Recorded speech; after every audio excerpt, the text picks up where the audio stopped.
Imagine pushing a 5-ton granite slab for 3,000 days. Your hands are calloused. Your spine is screaming. You look at the ground. The stone hasn't moved a single inch. Most people would call this a tragedy. God calls it a masterpiece. You've been measuring the wrong thing. In the next minutes, I am going to show you why your stagnation is actually a high-level weapon. I'll reveal the dark psychology of spiritual growth that the average believer misses. By the end of this video, you will stop praying for the stone to move and start thanking God for the weight. Your breakthrough isn't in the destination, it's in the density of your soul. You feel stuck.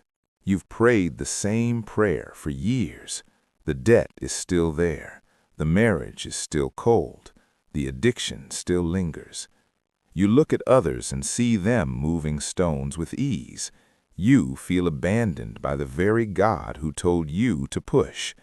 The silence is deafening. You're starting to believe the lie that your effort is a waste of life. The human brain is wired for feedback loops. No movement equals no dopamine. No dopamine equals burnout. But spiritual physics operates on a different plane.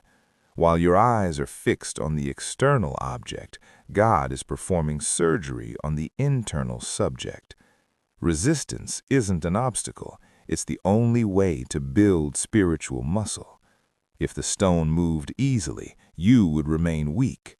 God doesn't want a moved stone. He wants a transformed man. The stone is just the gym equipment. There was a man who received a divine mandate: push this rock. He did it at sunrise. He did it at sunset.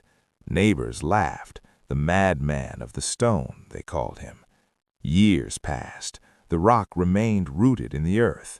The man fell to his knees, weeping. "Lord, I failed. It didn't move." The voice replied, "Look at yourself." The man looked in a mirror.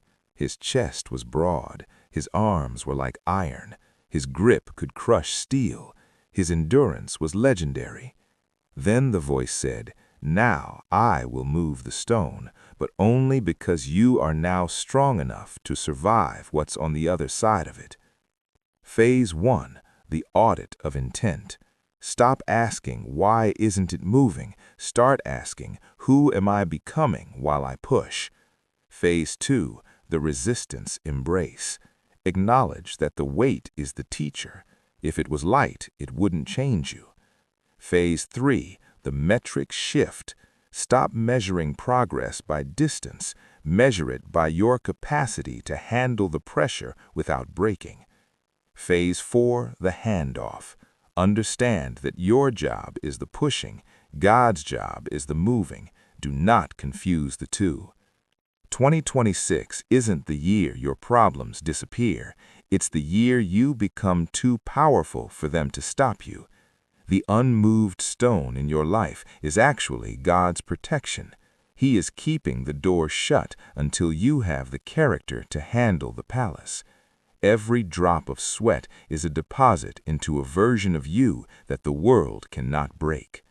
You aren't wasting time. You are forging a giant. The stone hasn't moved because the work isn't finished in you. But there is a secret. A moment comes when the pusher and the stone become one, and that's when the gravity of your life shifts. However, there is a dangerous trap.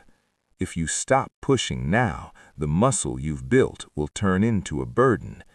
Do you know what happens to the man who stops pushing just one day before the stone was destined to roll? That's a story most people can't handle, but you need to hear it.